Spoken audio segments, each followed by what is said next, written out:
నీళ్లు పోయడం నీళ్లు పోయడం నీళ్లు పోయడం చెట్లను నాటడం. జై శ్రీరామ్ జై శ్రీరామ్ జై శ్రీరామ్.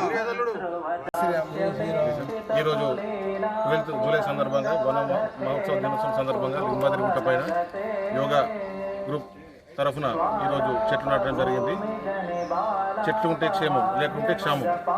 వృక్షతి రక్షిత అన్నారు. చెట్లు నాటితేనే వర్షాలు పడతాయి.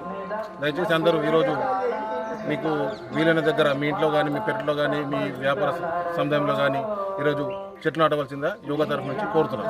జై శ్రీరామ్. యోగా బృందం తరపున అందరికి జై శ్రీరామ్. ప్రతి సంవత్సరము మేము ఆలయాల ప్రాంగణం చుట్టూ చెట్లు పెంచడం జరుగుతుంది. చెట్లు పెట్టడమే కాకుండా చెట్లను రక్షించడం జరుగుతుంది.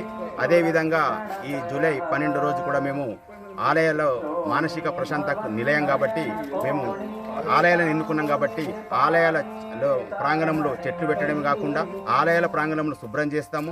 ఆలయాలను దర్శించుకోవడం కాదు, మేము ఆలయాలను శుభ్రం చేసి ఆలయాల చుట్టూ గిరిపత్రం చేసి ప్రతి వ్యక్తిని కూడా ఆధ్యాత్మిక వైపు మలిపి, ఏంటంటే యువతరము మత్తుకు బానిసైతుంది కాబట్టి ప్రతి వ్యక్తి కూడా ఆధ్యాత్మిక వైపు మలచడం ద్వారా వాళ్ళు చెడు అలవాట్లకు దూరమై మంచి అలవాట్లకు దగ్గరైతే ఒక ఆలోచనతోటి మేము 15 సంవత్సరాల నుంచి కూడా మా యోగా బృందం ప్రతి కార్యక్రమంలో ముందుకు పోతుంది. ఇవల్ల చెట్లు లేక వర్షాలు పడడం లేదు. దానికి ప్రధాన కారణం మనమే. చుట్టుపక్కల ఉన్న చెట్లను మనం నరకడం జరుగుతుంది. కానీ దయచేసి ఈ రోజు నుంచి కూడా ప్రతి ఇంటికి 2 చెట్లు పెట్టి పెంచే బాధ్యత మీరు తీసుకున్నట్లయితే మరో సంవత్సరం లోపల మనకు వర్షాలు 100% వస్తాయి. వర్షాలు రాకపోవడానికి కూడా ప్రధాన కారణం మనమే. చెట్లను నరికేయడము, పొలాలు సాగు చేయడం పర్వాలేదు, కానీ చెట్లు మాత్రం నరకద్దని మేము ఈ రోజు అందరము మా యోగా బృందం ద్వారా విన్నవించుకుంటున్నాం.